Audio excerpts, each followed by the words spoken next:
Bumalik ako sa araw ng diborsyo namin ng asawa kong si Liu Ruyan. Noong nakaraang buhay, malamig niyang pinirmahan ang papel, ang tingin niya sa akin ay parang wala lang akong kwenta. Parang tinitignan niya ang isang walang kwentang basura. Pero sa pagkakataong ito, nang itulak ko ang kasunduan sa diborsyo sa harapan niya, namula ang kanyang mga mata at pinunit ang papel ng pira-piraso. Pinunit niya ng pira-piraso ang kasunduan. Itinulak ko ang nakaprint na kasunduan sa diborsyo kay Liu Ruyan. Pumirma ka na. Noong nakaraang buhay, dito mismo, hindi man lang ako tiningnan ng babaeng ito. Pumirma siya ng mabilis at walang pakialam. Pagkatapos, pinalabas ako ng kanyang assistant na parang basura. Ako si Guyuan.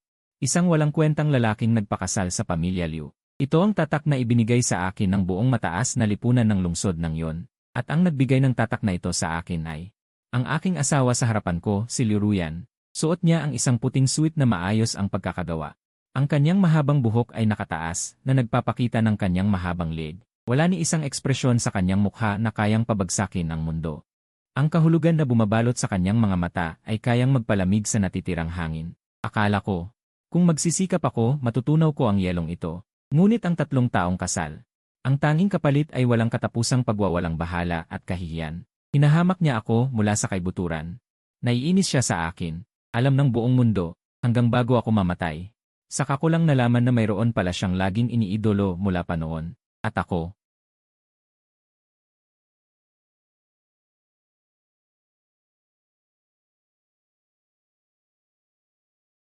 Tahimik ko siyang pinagmasdan, hinihintay na pumirma siya ng mabilis tulad noong nakaraang buhay. Gayunpaman, 1 segundo, 2 segundo.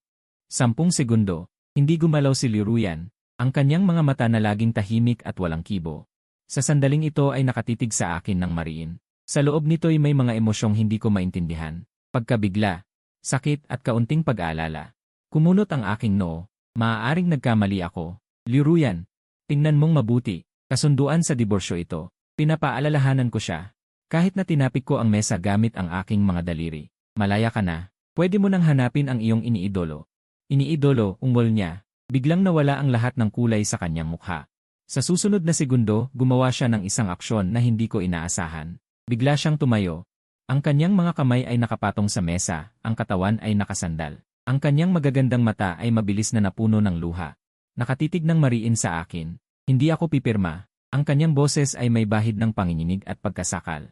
Parang pinipiga mula sa kanyang lalamunan. Natigilan ako. Hindi ito ang tamang senaryo.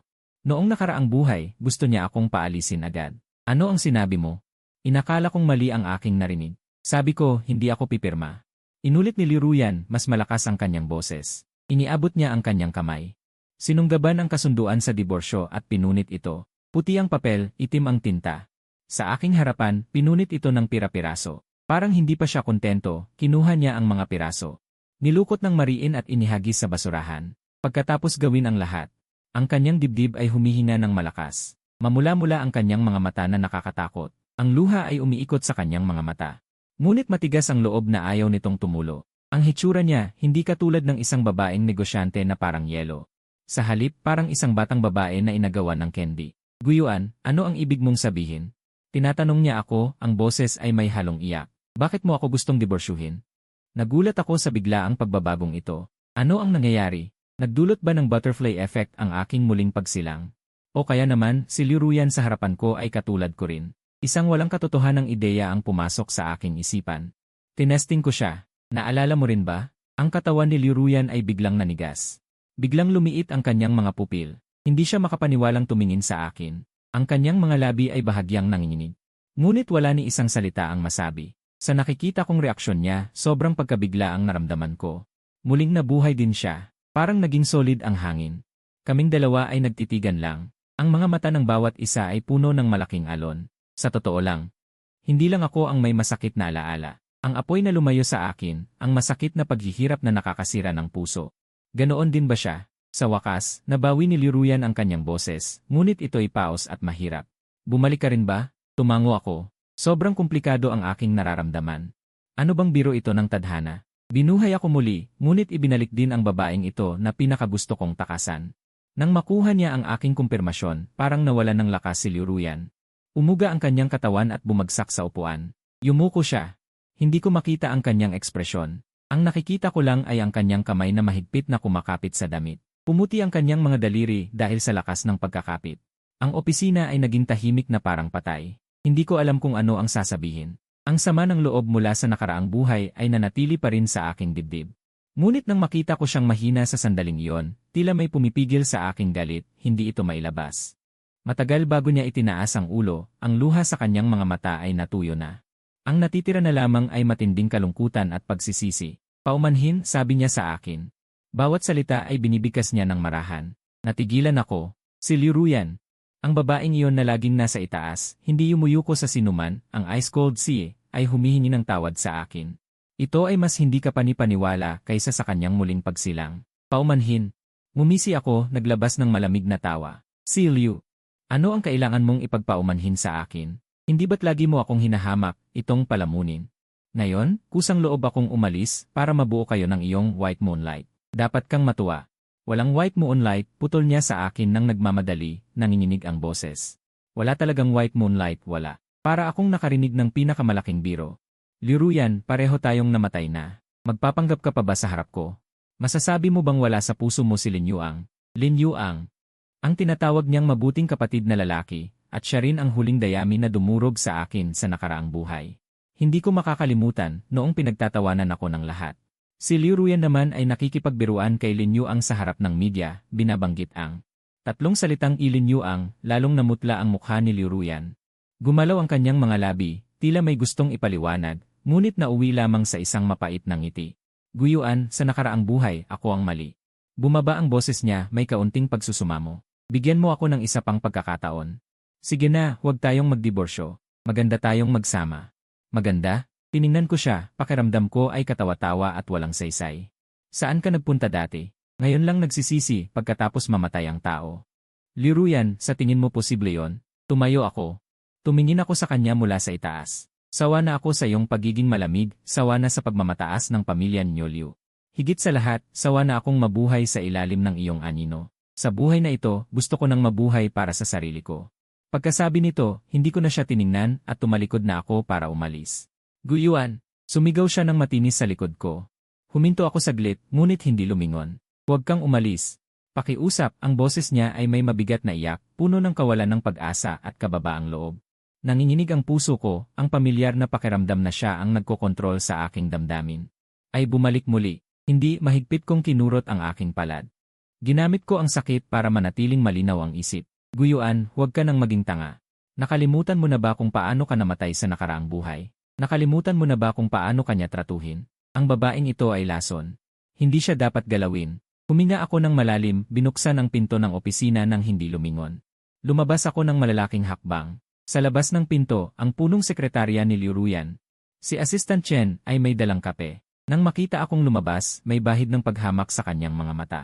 Agad siyang nagpalit ng peking ngiti ng propesyonal. Ginoong Gyu, hindi ko siya pinansin. Dumiretso ako sa elevator. Sa likod ko, ang pinto ng opisina ay biglang bumukas. Guyuan, tumigil ka. Boses yon ni Liu Ruyan. Hindi ako huminto, pinindot ko ang pababang buton ng elevator. Sa sandaling malapit nang sumara ang pinto. Isang paa na nakasuot ng puting stiletto ay biglang sumuot sa loob. Naramdaman ng pinto ang harang. At dahan-dahang bumukas muli. Si Liu Ruyan ay nakatayo sa labas, hingal na hingal, gusot ang buhok. Pumuti ang makeup, namumula ang mga mata. Wala na siyang anyo ng isang ice-cold na babaeng si. Isang hakbang siyang pumasok sa elevator, hindi pinapansin ang gulat ng mga tingin ng ibang empleyado, hinawakan niya ang aking pulso. Malamig ang kanyang kamay at bahagyang nanginginig. Sumama ka sa akin pabalik. Tumingin siya sa akin, ang kanyang mga mata ay may matigas na pagsusumamo. Inalis ko ang kanyang kamay. Malamig ang boses ko. Liu Ruyan, huwag mo akong pilitin na gawing pangit ang mga bagay dito. Ang aking mga salita ay nagpatigas sa kanyang katawan, may nasaktan na ekspresyon sa kanyang mga mata. Ang hangin sa elevator ay halos magyelo. Ang mga empleyado sa paligid ay hindi makahinga, palihim na sumisilip sa amin, tiyak na iniisip nila. Ang walang kwentang manugang na ito, ano na naman kaya ang ginawa niya para magalit si Boss Liu? Ding! Dumating ang elevator sa unang palapag, nauna akong lumabas, sumunod si Liu Ruyan. Guyuan, saan ka pupunta? Uwi ako para mag-empake ng gamit. Sinadya kong bigyang diin ang salitang bahay. Puno ng pangungutya. Ang tinatawag na bahay ay isang silid na ginawang kwarto. Mula sa dating silid ng katulong sa villa ng pamilya Liu. Natigilan si Liu Ruyan, tinitigan niya ang aking likuran.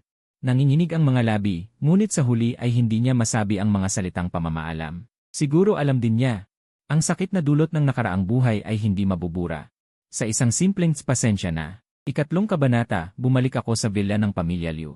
Sabi nga villa, pero wala akong kinalaman dito. Ang tinitirhan ko ay isang maliit na bahay sa tabi ng pangunahing gusali, dating tinitirhan ng mataas na katulong.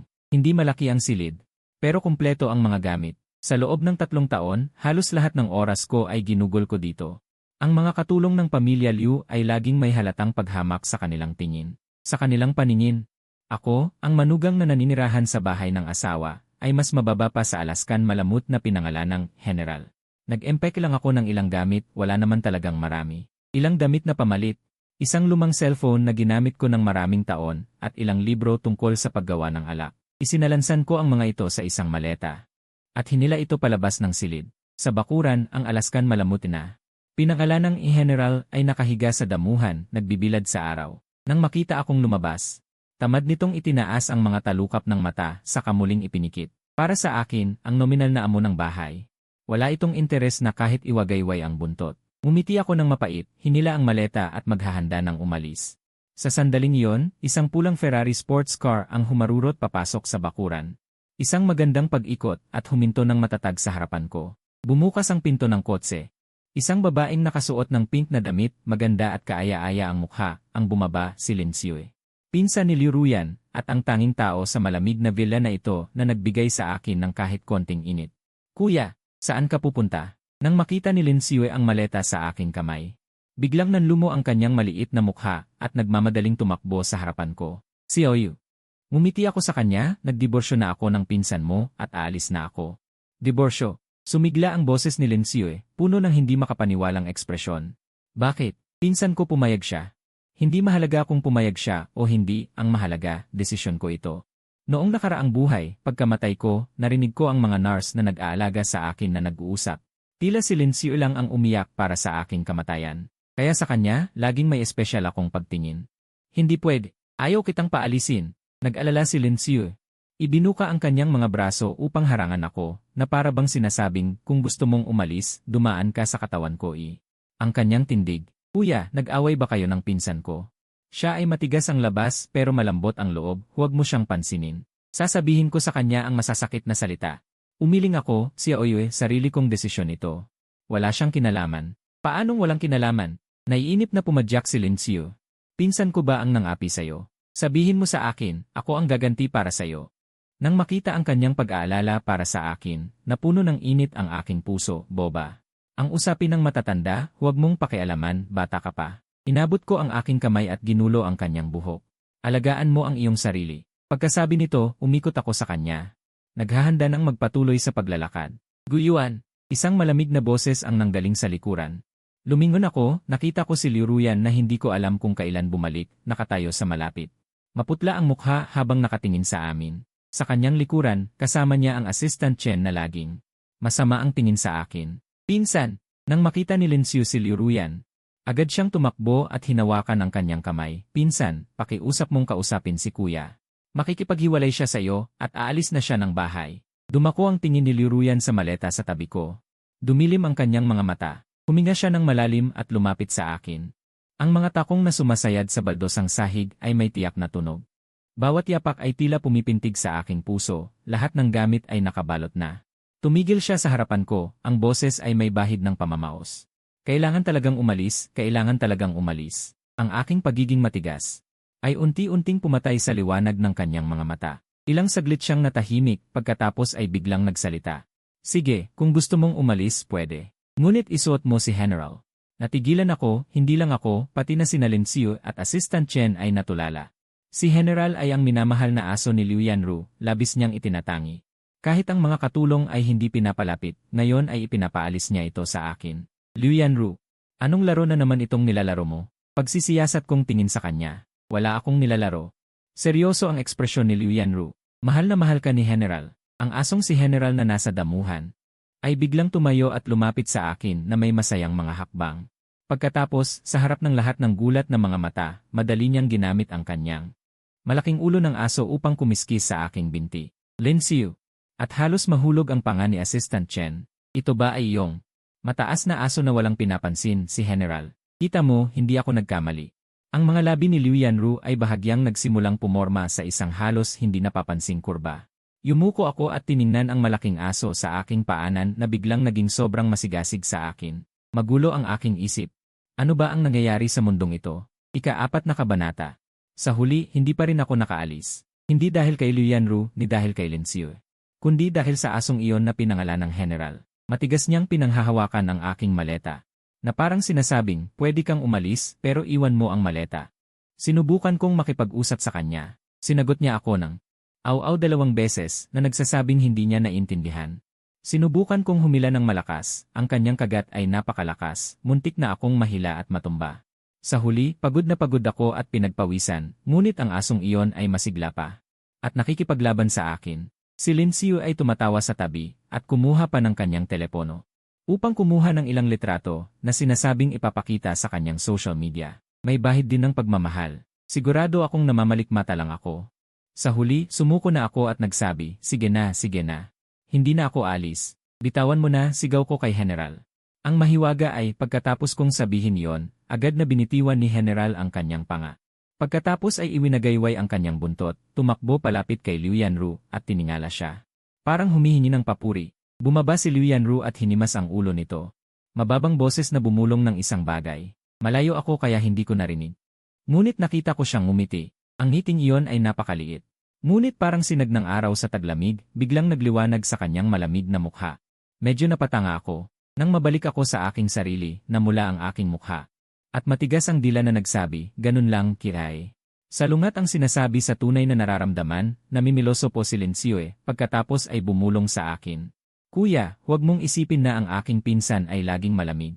Sa totoo lang, labis siyang nag-aalala sa'yo. Nag-aalala sa akin. Para akong nakarinig ng biro. Ano ba ang kanyang ginawa para ipakita na nag-aalala siya sa akin? Nag-aalala ba siya kung napagalitan ba ako ng pamilya Liu ngayon? O nag-aalala ba siya kung sapat ba ang aking baon sa buwang ito? Hindi iyon, sabi ni Lin Xiu na nagmamadali. Alam mo ba, noong huli kang nagkasakit ng lagnat. Ang aking pinsan ang personal na nagluto ng lugaw para sa iyo. At, ang koleksyong iyon ng mga bihirang libro tungkol sa paggawa ng alak na gusto mo, ay nakuha rin ng aking pinsan sa pamamagitan ng maraming koneksyon. Mula sa ibang bansa para dalhin sa iyo. Hindi lang siya magaling magpahayag. Natigilan ako. May ganun ba? Wala akong kahit anong alaala. Ang naalala ko lang ay, noong nakaraang pagkakataon na may lagnat akong 39 degrees, tinawagan ko siya. Ang malamig niyang sagot ay, nasa meeting ako at binaba ang tawag. Tungkol naman sa librong iyon, akala ko noon ay ako'y nagtipid mula sa mga nagbebenta ng lumang libro na aking natagpuan, pero nagkamali ako ng pagkaunawa, hindi imposible. Ang sakit ng nakaraang buhay ay napakatotoo, paano ito magiging pagkakamali? Tiyak na si Lin Xiu na batang ito ay binayaran ni Liu Ruyan, sadyang sinasabi ang mga ito para dayain ako. Xiao Yu, huwag mo nang ipagtanggol siya, pinutol ko siya, hindi siya tumigil sa pagsunod sa akin. Isinara ko ang pinto, iniwan siya sa labas. Siya ay sa pintuan. Umuungol na parang inabandu ng kawawa. Hindi ko siya pinansin, nahiga sa kama. Ang isip ko'y magulo. Ang luha ni Liu Ruyan, ang mga salita ni Lin Xiu at ang kakaibang kilos ni General, lahat ng ito ay may malaking pagkakaiba sa aking alaala ng nakaraang buhay. Baka, hindi lang tayong dalawa ang nabuhay muli. Ang mundong ito ay nagkaroon din ng mga pagbabagong hindi ko alam. Habang nag-isip ako, tumunog ang telepono. Isang hindi pamilyar na numero. Nag-alinlangan ako, ngunit sinagot ko pa rin. Uy, si Guyuan ba ito? Ako ang iyong tatay. Sa kabilang linya, narinig ko ang isang matanda at pagod na boses. Nanginig ang buo kong katawan. Bigla akong umupo mula sa kama. Ang tatay ko. Hindi ba namatay ang tatay ko noong kolehiyo ako? Dahil sa aksidente sa konstruksyon. Kabanata 5. Sino ka? Nanginginig ang aking boses. Peste, hindi mo makilala ang boses ng iyong ama. Sumigaw ang tao sa kabilang linya, ngunit may bahid ng pagkabahala sa tono. Ang isip ko ay nag-vacuum, naging blanco. Ang boses na ito, ang tono na ito, talagang tatay ko. Ngunit paano, hindi ba ikaw ay? Napahitbi ako, hindi makapagsalita. Patay na. Tama, bumuntong hininga ang kabilang linya. Mahabang kwento. Nasaan ka ngayon? Pwede ba tayong magkita? Pwede. Pwede, mabilis akong tumango, ibinigay ang address ng villa ng pamilya Liu. Pagkatapos ng tawag, nasa matinding gulat pa rin ako. Buhay ang tatay ko. Ang balitang ito ay mas nakagugulat kaysa sa pagbabalik ko sa nakaraan. Mabilis akong nagpalit ng damit. Hindi man lang nagpaalam, sumugod ako sa labas ng villa. Naghintay ako sa pintuan ng balisa. Makalipas ang halos kalahating oras, isang itim na Audi ang huminto sa harapan ko. Bumukas ang pinto, isang matandang lalaki na nakasuot ng itim na Zongshan suit, may puting buhok. Ngunit masigla ang diwa, bumaba mula sa kotse. Nang makita ko siya, hindi ko napigilan ang luha. Bumulwak mula sa aking mga mata. Tatay, sumugod ako. Mahigpit ko siyang niyakap. Pamilyar na amoy ng sigarilyo. Peste, malaki ka na, umiiyak ka pa. Tinapik ng tatay ko ang aking likod, basa rin ang kanyang mga mata. Tatay, ano ba talaga ito? Hindi ba noong panahon na yon, ang bagay na yon? Mahirap ipaliwanag. Hinila ako ng tatay ko, umupo sa batong bangko sa tabi ng kalsada. Noon, hindi ako na-aksidente, may kinaaway ako. Para mailigtas ka. Kailangan kong magpanggap na patay para makatakas. May kinaaway. Nagulat ako. Isang napakalakas na kalaban. Naging malalim ang tingin ng tatay ko. Sa mga taong ito, nasa ibang bansa ako hanggang kamakailan lang, natapos ko na ang mga bagay doon. Kaya walang problema ka na ngayon. Nag-alala kong tanong, wala na, ngumiti ang tatay ko. May bahid ng pagod ang ngiti. Tapos na lahat. Ikaw naman. Narinig ko, pumanig ka sa pamilya Liu. Pagbanggit nito, biglang bumagsak ang aking mukha. Tatay, huwag mo nang sabihin. Alam ko na. Tinapik ng tatay ko ang aking kamay, puno ng pagkakasala ang kanyang tingin. Tatay, pasensya na, pinahirapan kita. Hindi naman. Umiling ako, muling tumulo ang luha. Basta buhay ang tatay ko.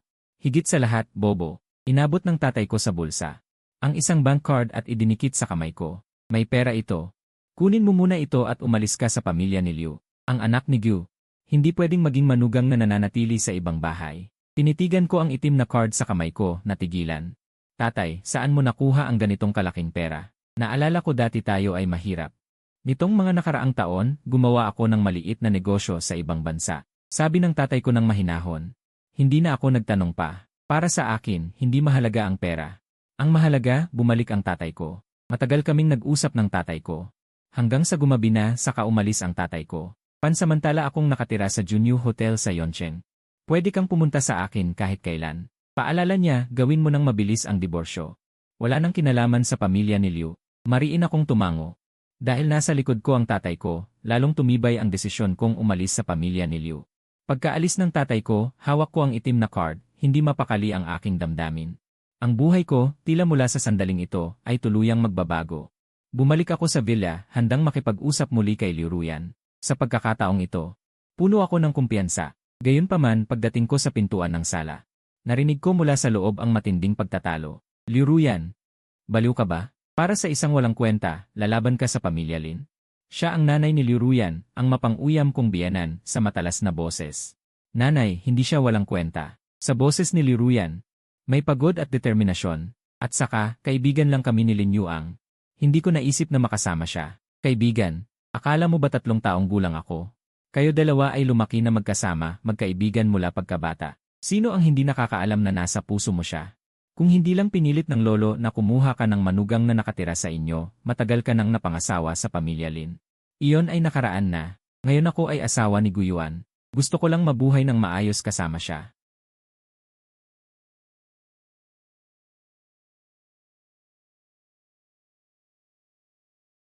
Biglang tumaas ang boses ni Liu Ruyan, may pagkasabi.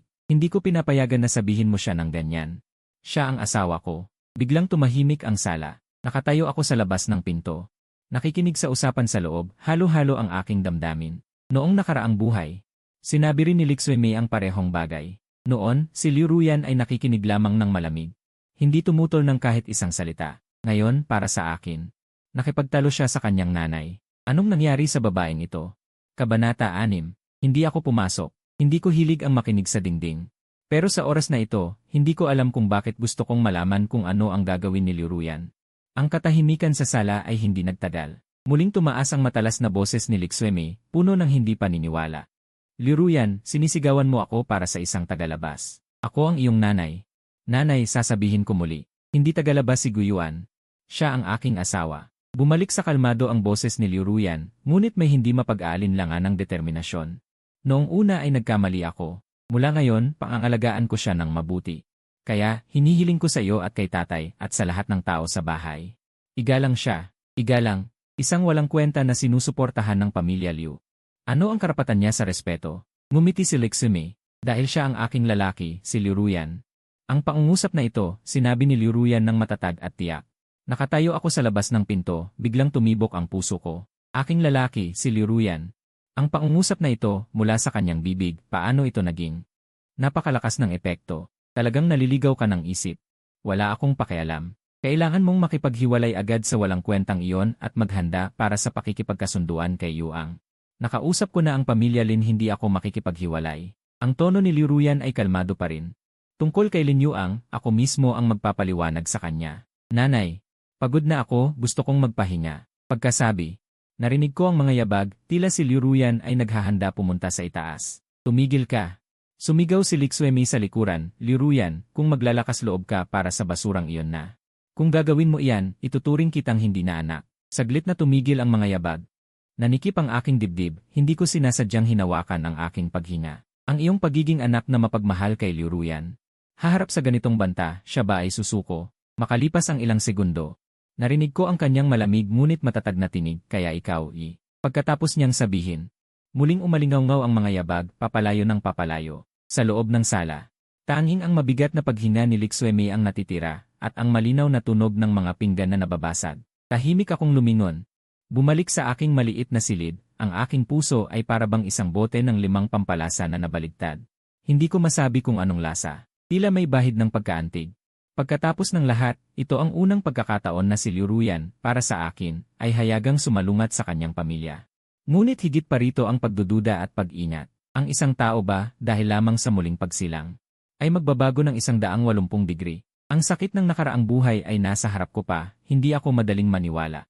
Marahil, ito ay isang dula ng pagpapahirap sa sarili na kanyang ginawa upang ako ay manatili. Pagkatapos ng lahat, ang akin sa buhay na ito ay hindi nang dalawang walang-wala, kahit na hindi pa niya alam ang tungkol sa aking ama, sa kanyang karanasan.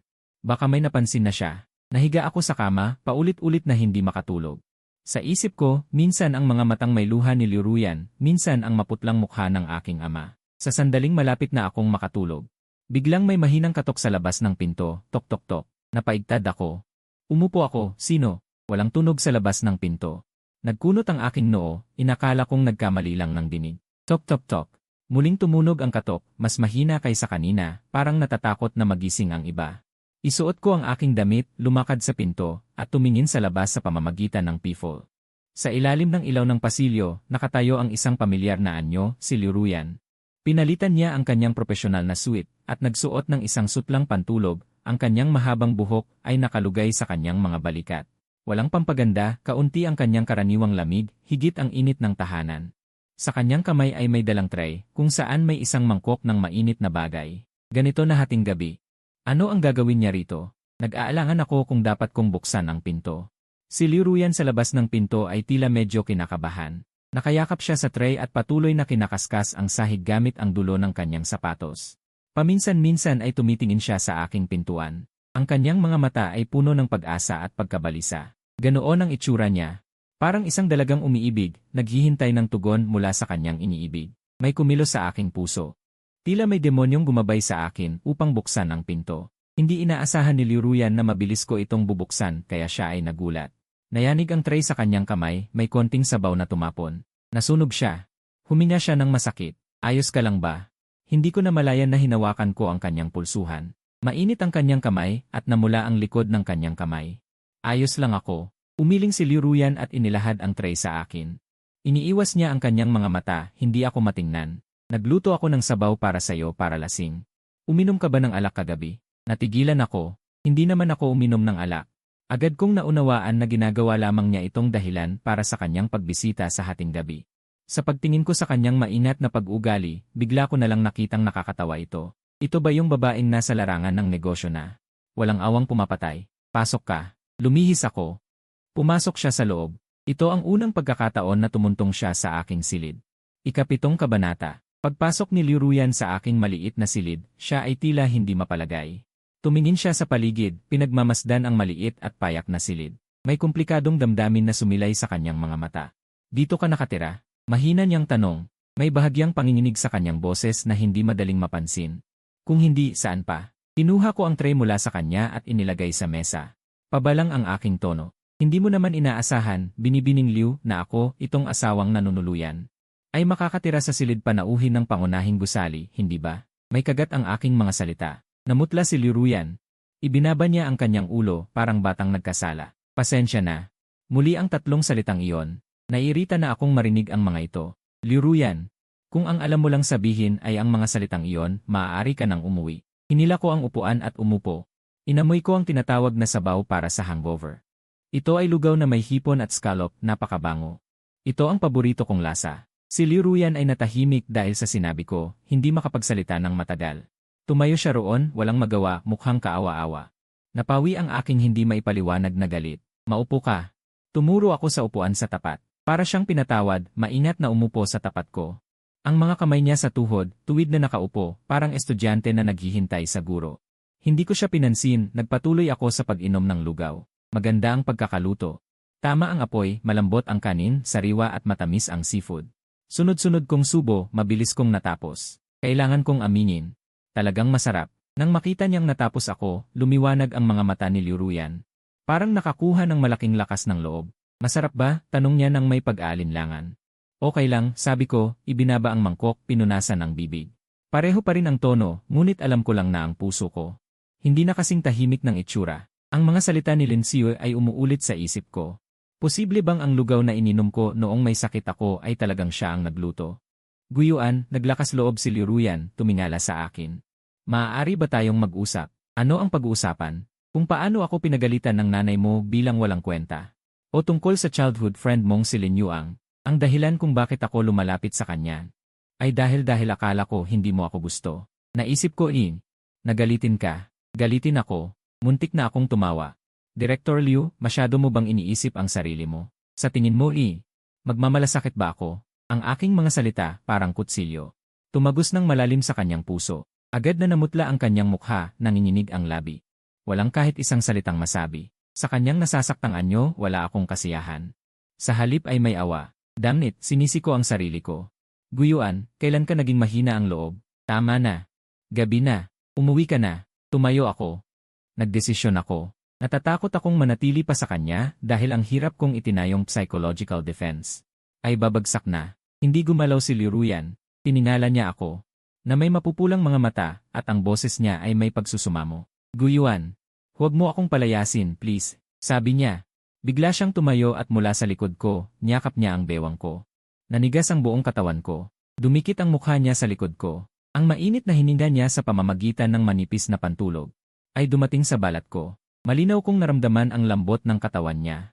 At ang bahagyang panginginig, isang pamilyar na pabango na nagpapabilis ng tibok ng puso ko, ay pumasok sa ilong ko. Ito ang kakaibang malamig na lasang kahoy na sa kanya lang. Naramdaman kong biglang nag-react ang katawan ko. Mapahamak.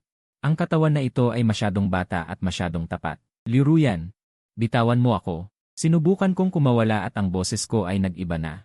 Hindi. Mas lalo niya akong niyakap at inilibing ang mukha sa likod ko. At malungkot na sinabi, Guyuan, alam kong mali ako noon. Masyadong mali. Pwede mo akong paluin, pagalitan.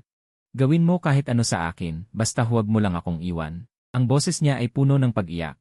Ang mainit na luha ay dumaan sa pantulog at nabasa ang likod ko. Ang puso ko ay nagulo. Ikawalong kabanata.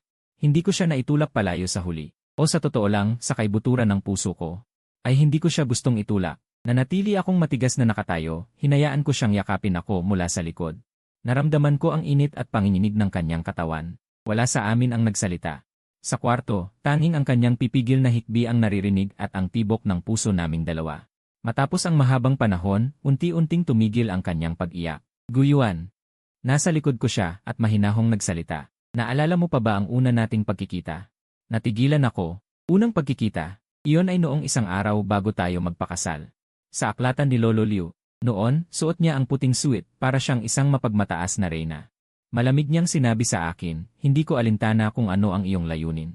Kapag nagpakasal ka sa akin, mas mabuting manahimik ka at huwag magkaroon ng anumang maling pangarap. Noong panahong iyon ako, dahil kakatapos lang mamatay ng aking ama, ay lubhang naghihirap. Sa harap ng kanyang babala, tanging nakayuko akong tumango. Naalala, mahinahon kong tugon. At naalala mo ba noong sinabi ko sa iyo na gusto ko ng katahimikan? Naalala. Alam mo ba kung bakit ko gustong manahimik? Nagkunot ang noo ko. Hindi ko alam kung ano ang kanyang niluluto. Dahil tumigil siya, bumaba ang kanyang boses. Dahil Naririnig ko ang iyong mga iniisip. Ano ang sinabi mo? Bigla akong umikot. Hindi makapaniwalang tumingin sa kanya. Natakot siya sa akin, umurong ng isang hakbang.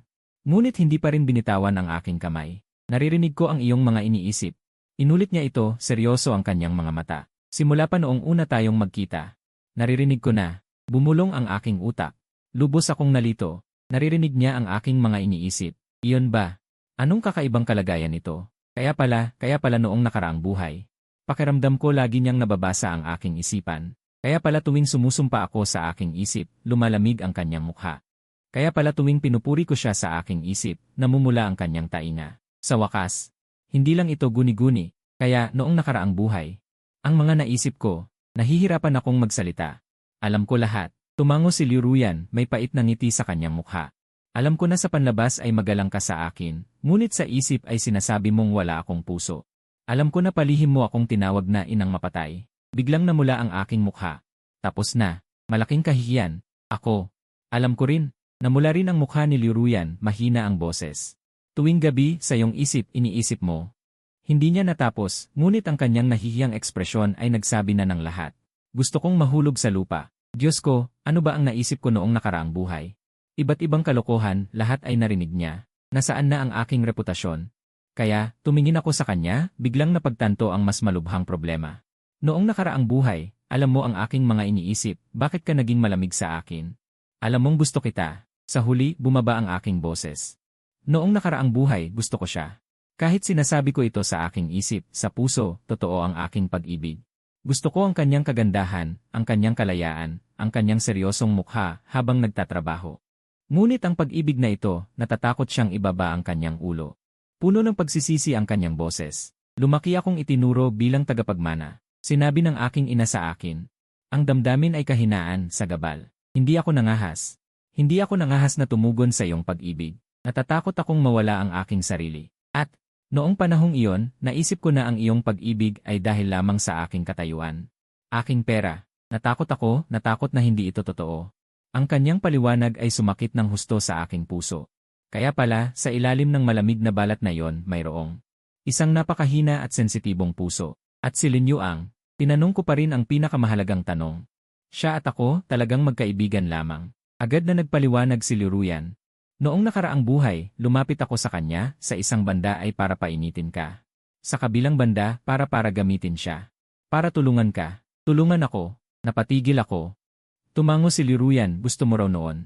Magtayo ng sarili mong tindahan ng alak, di ba? Wala ka namang puhunan, wala ring koneksyon. Ang pamilya ni Lin Yuang ay may-ari ng chain ng hotel. Naisip ko kung matutulungan ka niya. Ang iyong recipe ng alak ay mabilis na makakahanap ng merkado, kaya nagkunwari akong may gusto sa kanya para makumbinsi siyang mamuhunan sa iyo, ngunit hindi ko inaasahan na mali ang pagkakaintindi mo at higit sa lahat. Hindi ko naisip na aabot sa ganito ang lahat. Sa bandang huli, naiiyak na siya. Tiningnan ko siyang puno ng luha, puno ng salusalo ang puso ko, lumalabas. Ang bagay na kinamuhian ko sa buong buhay ko, ang totoo pala ay ganito. Ang inakala kong pagtataksil ay ang kanyang hangal na pag-aalaga, ang inakala kong pagwawalang bahala ay ang kanyang takot at pagpapanggap. Bobong babae, inilahad ko ang aking kamay, marahang pinunasan ang luha sa kanyang mukha. Nanigas ang kanyang katawan, tumingala, at sa pamamagitan ng malabo niyang mga mata ay tumingin sa akin. Guyuan, pinatawad mo na ba ako? Hindi ko siya sinagot. Bumaba lang ang aking ulo at hinalikan ang kanyang mga labing walang tigil sa pagsasalita. Sa sandaling magtagpo ang aming mga labi, narinig ko ng malinaw ang isang masaya, halos sumasabog na puso. Nasumigaw sa aking isipan, hinalikan niya ako. Sa wakas ay hinalikan niya ako. Alam ko na gusto pa rin niya ako. Masaya, gustong umikot. Lumabas, hindi lang siya ang nakakarinig ng aking iniisip, naririnig ko rin ang kanya. Ika-9 na kabanata. Ang halik na ito ay napaka-birhen. Napaka-walang karanasan, si Liu Ruyan ay halatang walang alam, hinayaan lang niya akong gawin ang gusto ko. Nanigas ang kanyang katawan tulad ng isang piraso ng kahoy, ngunit ang kanyang mga iniisip ay maingay tulad ng palengke. Bakit hindi pa niya inilalabas ang kanyang dila? Nandidiri ba siya sa akin? Ang lambot ng kanyang mga labi. Ang tamis, gusto kong kagatin. Ang bilis ng tibok ng puso. Nanghihina ang mga binti, halos hindi na makatayo. Na-distract ako sa kanyang mga malalaswang salita. Muntik nang sumuko sa lugar. Nang matapos ang halik, pareho kaming humihingal. Namula ang mukha ni Liu Ruyan tulad ng hinog na mansanas, malabo ang mga mata, puno ng tubig. At nakatitig sa akin na nagpauhaw sa akin. Ngayon, naniniwala ka na ba sa akin?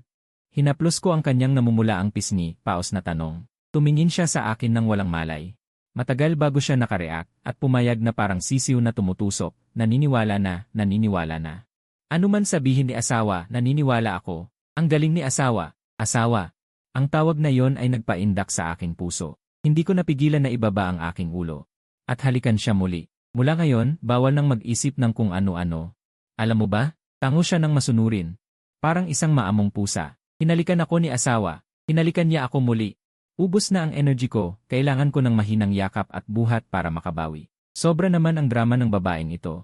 Sa kanyang isipan, ang laki ng kaibahan sa kanyang itsurang Icebird President. Pero ang pakiramdam na ito ay medyo nakakasabik. Hinila ko siya palapit at umupo sa tabi ng kama. Agad siyang dumikit na parang kuala, pinalibutan ang kanyang mga braso sa aking leg. At sumabit sa akin. Guyuan, diborsyo pa ba tayo? Tanong niya nang nakasimangot, nakakaawa. Huwag mong sabihin hiwalay. Kapag sinabi mong hiwalay, iyak ako. Iyak ako sa harap mo. Hindi na tayo maghihiwalay. Hinaplos ko ang kanyang buhok. Puno ng pagkatalo at pagmamahal sa aking tono. Sa isang pasaway na tulad mo, sumusuko na ako. Yehe! Napasigaw siya sa tuwa at sa aking mukha. Ay nagbigay ng isang marahas na halik. Ang galing! Si asawa ay akin na. Si Linsyu na batang iyon, huwag siyang umasang makikipag-agaw sa akin. Ako pati pala si Linsyu ay itinuturing niyang karibal. Ano ba ito? Inalis ko ang aking lalamunan at nagpa siyang gumawa ng 3 kasunduan sa kanya. Hindi na tayo maghihiwalay pero may mga kondisyon. Sabihin mo, kahit ilan pa, libo-libo pa. Tuwang-tuwa siyang umupo ng tuwid. Seryoso siya. Basta hindi tayo maghihiwalay, gagawin ko ang lahat. Kahit ang, napailing ako sa kanyang iniisip. Nagtaas ako ng isang daliri. Sa bahay simula ngayon. Huwag mo na akong tawagin guyuan. Tawagin mo akong asawa. Ganyan ko natutunan sa kanyang isip. Pumula ang mukha ni Liu Yuyan. Asawa na uutal siya. Hirap siyang sabihin. Nakakahiya pero gusto ko. Asawa, asawa, asawa. Nakikita ko ang hiya niya sa labas pero ganado sa loob, natawa ako. Hindi mo masabi. Sinadya kong sumimangot. Sabihin mo. Masasabi ko. Huminga siya ng malalim at pumikit. Bulong-bulong niyang sinabi, asawa, malambot at mapangakit ang boses. May pagmamakaawa pa. Nalibog ako. Mabuti. Tumango ako. Nagtaas ng 2 daliri. 2. Sa bahay, ako ang masusunod. Walang pag-aatubili siyang tumango. Ikaw ang masusunod, asawa. Kung saan ka pupunta, susunod ako. Kung gusto mong maghubad ako, tigil. Kung magpapatuloy pa, mawawalan na ako ng kontrol. 3. Huminga ako ng malalim. Pinilit kong maging kalmado. Lumipat ka sa akin. Dito ka manirahan. Tinuro ko ang maliit na kama na 1.5 metro ang lapad. Napatigil si Liu Yuyan. Tiningnan niya ang kama, saka ako. Namula siya hanggang leg. Dito kasama ko ang asawa sa isang kama. Kinakabahan pero nakakatuwa. Kaya ba niya akong gawin ng kung ano-ano? Sana. Nakikita ko ang takot niya. At pag-asa. Biglang sumulpot ang kalokohan ko. Lumapit ako sa tenga niya. Bumaba ang boses ko, puno ng pangakit. Ayaw mo ba? Hininga ko ay dumampi sa tenga niya. Umurong siya. Namula ang tenga niya. Hindi naman bulong niya. Gusto ko. 1,000 gusto. Sige na. Huwag mo akong kaawaan dahil ako'y mahinang bulaklak. Hindi na ako nakatagal. Natawa ako ng malakas. Ang babaeng ito. Tunay na komedyante. Tawa ka pa. Inis siyang tumingin. Sinuntok niya ako. Parang kiliti lang. Wala. Hinawakan ko ang kamay niya. Hinalikan ko ito. Akala ko lang ang asawa ko. Ay ang ganda-ganda. Para siyang binomba ng tuwa. Ganda? Sinabi niya akong maganda. Sinabi niya akong maganda. Hindi ko na kaya. Kailangan ko ng artificial respiration mula sa asawa. Nakikita ko ang sobrang saya niya. Umiling ako. Hinila ko siya. Tara, sa kwarto mo. Tutulungan kitang mag-empeke. Ngayon? Nagulat si Liu Yuyan. Ano pa? Maghihintay ka ba hanggang umaga? Nagtaas ako ng kilay. Hindi, ngayon na. Agad-agad, parang binuhusan ng energy, hinila niya ako palabas. Ganado siya na para bang natatakot akong magbago ng isip. Nakikita ko ang kanyang likod. Lalong lumalim ang ngiti ko. Siguro, sa bagong buhay na ito, kasama ang asawang ito na tila nagyelo, ngunit puno ng panloob na drama, magiging maganda ang araw-araw. Ito rin ay isang magandang pagpipilian. 10 kabanata, hating gabi. Sa pangunahing bahay ng pamilya Liu, sa kwarto ni Liu Ruyan, ito ang unang pagkakataon na pumasok ako sa kanyang silid. Ang buong silid ay nasa malamig na kulay ng itim, puti, at abo, sobrang simple ng dekorasyon, kumpara sa aking maliit na silid. Mas malaki ito ng 10 beses, ngunit wala akong naramdaman na kahit anong buhay, na ayon ito sa kanyang dating anyo noon. Malamig, walang laman, at napakalayo sa ibang tao. Marami akong gamit, paano kung bukas na lang ilipat? Tumayo si Liu Ruyan sa pintuan, medyo nahihiyang sabi. Sa kanyang silid, bukod sa kama at aparador, ang pinakamarami ay ang iba't ibang dokumento at libro. Sa isang malaking walk-in closet, puno ng iba't ibang suit at gown, halos walang makitang makulay na damit. Okay lang, tutulungan kita. Hinubad ko ang aking jacket. At nagsimulang kumilos. Nang makita ito ni Liu Ruyan, mabilis siyang tumulong. 2 tao. Asawa, ang iyong ama. Bumalik na siya. Huminto ang aking kamay sa pag-aayos ng gamit. Paano niya nalaman? Bumalik ang kanyang ama, kaya't hindi ko siya pwedeng pakawalan. Paano kung ayaw ng kanyang ama sa akin, dahil dati ko siyang pinakitunguhan ng masama? At ipa-divorce siya sa akin. Hindi, kailangan kong magpakita ng magandang asal. Para magustuhan ako ng kanyang ama.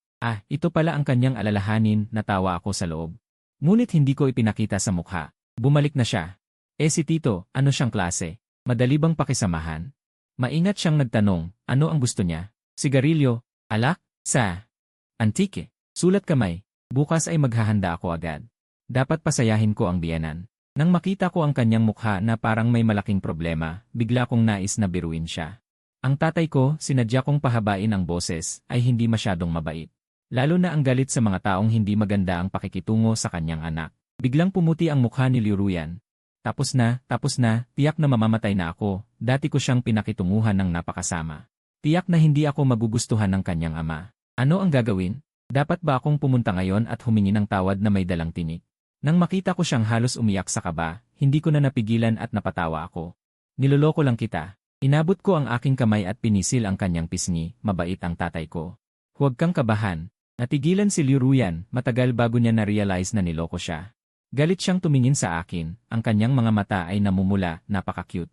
Masama ka. Sinuntok niya ako, hinawakan ko ang kanyang kamay. At hinila siya papunta sa aking mga bisig. Kahit masama ako, asawa mo pa rin ako.